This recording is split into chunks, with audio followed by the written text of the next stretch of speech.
ఐక్యరాజ్య సమితిలో భారత్ పాకిస్తాన్ మధ్య హై వోల్టేజ్ డ్రామా ఎప్పుడూ జరిగేదే. కాశ్మీర్ను ప్రస్తావించి భారత్తో గడ్డి పెట్టించుకోవడం పాకిస్తాన్కు అలవాటే. మరోసారి ఐక్యరాజ్య సమితిలో అదే జరిగింది. కానీ ఇప్పుడు మాత్రం భారత్ పవర్ పంచ్లు ఎదుర్కొంది పాకిస్తాన్ ఒక్కటే కాదు, అమెరికా కూడా. కాశ్మీర్ అంశాన్ని పనికట్టుకొని లేవనెత్తిన పాకిస్తాన్ను, యుద్ధాన్ని తానే ఆపేశామని విష ప్రచారం చేస్తున్న అమెరికాను ఒకేసారి కార్నర్ చేసింది భారత్. పాకిస్తాన్ కాళ్ల బేరానికి రాబట్టే యుద్ధాన్ని ఆపామని అంతర్జాతీయ వేదికపై అమెరికా అబద్ధపు ప్రచారాన్ని తిప్పికొట్టింది.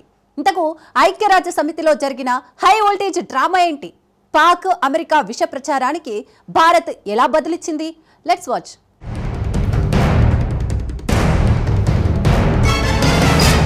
ఐక్యరాజ్య సమితిలో పాకిస్తాన్ అమెరికా లెక్క తేల్చిన భారత్.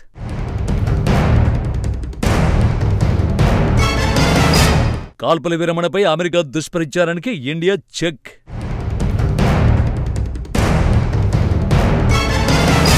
పాకిస్తాన్ అమెరికాకు ఇండియా మాక్ పవ్ కౌంటర్స్ ఏంటి?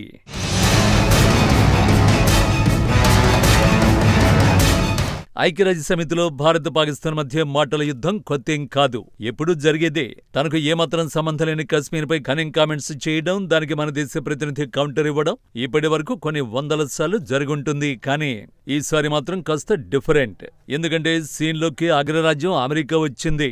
భారత్ పాకిస్తాన్ సమస్య కశ్మీర్ అయితే అమెరికాది మరో సమస్య. ఈ రెండు దేశాల యుద్ధాన్ని ఆపింది తామే అని చెప్పుకోవడానికి నానాపాట్లు పడుతోందా దేశం? ఇప్పటి వరకు అణుయుద్ధాన్ని ఆపేశానని నిద్రలోనూ కలవరించిన డొనాల్డ్ ట్రంప్ ఐక్యరాజ్య సమితిలోనూ తమ దేశ ప్రతినిధులతో ఆ దుష్ప్రచారాన్ని చేయించే ప్రయత్నం చేశారు. కానీ అదే ట్రంప్ చేసిన అతి పెద్ద తప్పయింది. ఎందుకంటే కాల్పుల విరమణకి అసలు రీజన్ ఏంటో అంతర్జాతీయ వేదికలోనే కుండ బద్దలు కొట్టినట్టు చెప్పింది భారత్. ఈ మొత్తం వ్యవహారం పాకిస్తాన్ విదేశాంగ మంత్రి ఇషాక్ దార్తోనే మొదలైంది. Jammu and Kashmir remains one of the oldest disputes on the agenda of the UN Security Council.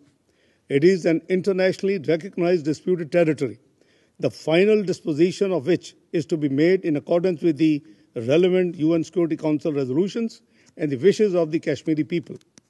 No cosmetic measures can serve as a substitute for the fundamental and inalienable right to self-determination of the Kashmiris as guaranteed by the relevant UN Security Council resolutions. The 65 years old Indus Water Treaty between India and Pakistan is a noteworthy example of dialogue and diplomacy working for peacefully arriving at a water sharing arrangement between two neighbors.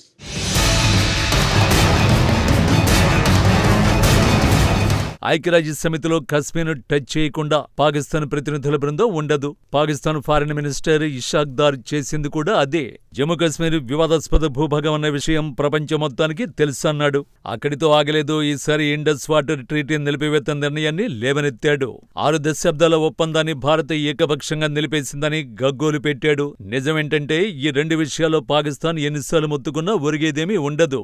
Sindhu జలాల ఒప్పందంలో జోక్యం చేసుకునే scene ఎవరికీ లేదు. ఇక కశ్మీర్ వివాదం అంటారా, అది వివాదాస్పద భూభాగం అన్న విషయం ప్రపంచం మొత్తానికి తెలుసు అని ఇషాక్ దార్ చెప్పినట్టే కశ్మీర్ వివాదాస్పద భూభాగంగా ఎలా మారిందన్నది కూడా ప్రపంచం మొత్తానికి తెలుసు. ఈ వివాదంలో టర్కీ మినహా ఇస్లామిక్ దేశాలే పాకిస్తాన్ వైపు నిలబడ్డం లేదు. అయితే భారత్ మాత్రం పాక్ ప్రతినిధులు కశ్మీర్ టచ్ చేసినప్పుడల్లా విరుచుకుపడుతోంది. ఇప్పుడు అదే చేసింది.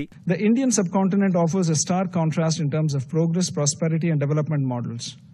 On the one hand, there is India, which is a mature democracy, a surging economy and a pluralistic and inclusive society. At the other extreme is Pakistan, steeped in fanaticism and terrorism and a serial borrower from the IMF.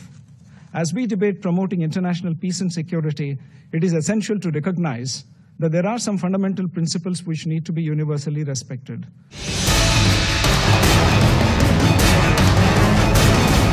కశ్మీర్పై కారు కోతలకు భారత ప్రతినిధి పర్వతనేని హరీష్ ఇచ్చిన powerful counter ఇది. ఐక్యరాజ్య సమితిలో భారత్ వ్యవస్థాపక సభ్యదేశం.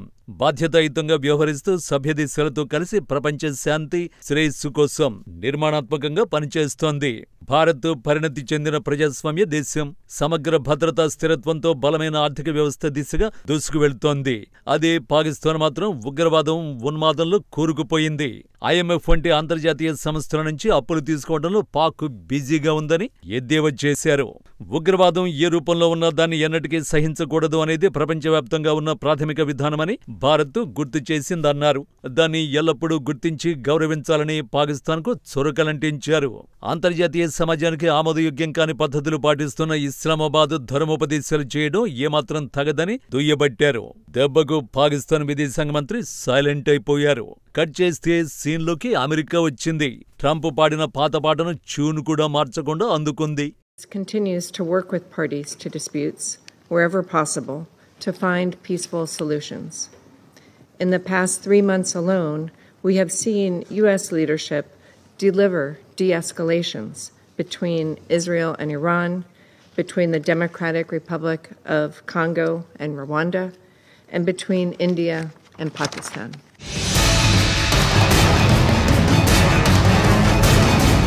ఈమె పేరు డారథీ షియా. ఐక్యరాజ్య సమితిలో అమెరికా రాయబారి.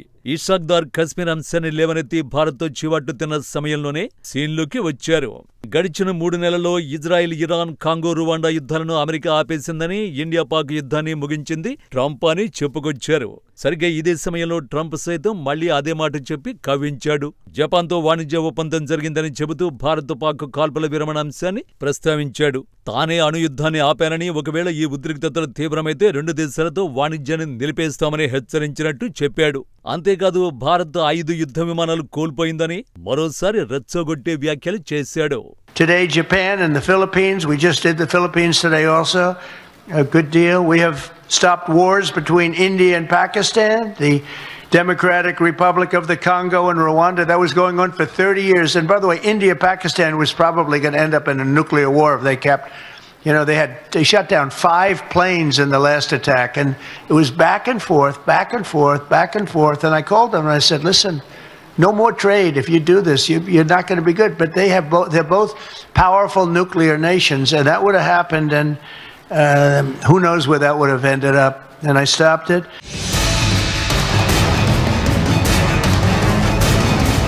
ఇది ట్రంప్ తీరు. నిజంగా యుద్ధాన్ని ఆపిన వాళ్ళు కూడా ఇన్నిసార్లు చెప్పుకోరు. మాట్లాడితే భారత్ పాక్ యుద్ధాన్ని ఆపేశానని వాదిస్తున్న ట్రంప్ రీసెంట్ గా యుద్ధ విమానాల ప్రస్తావన తెచ్చి రెచ్చిపోతున్నాడు.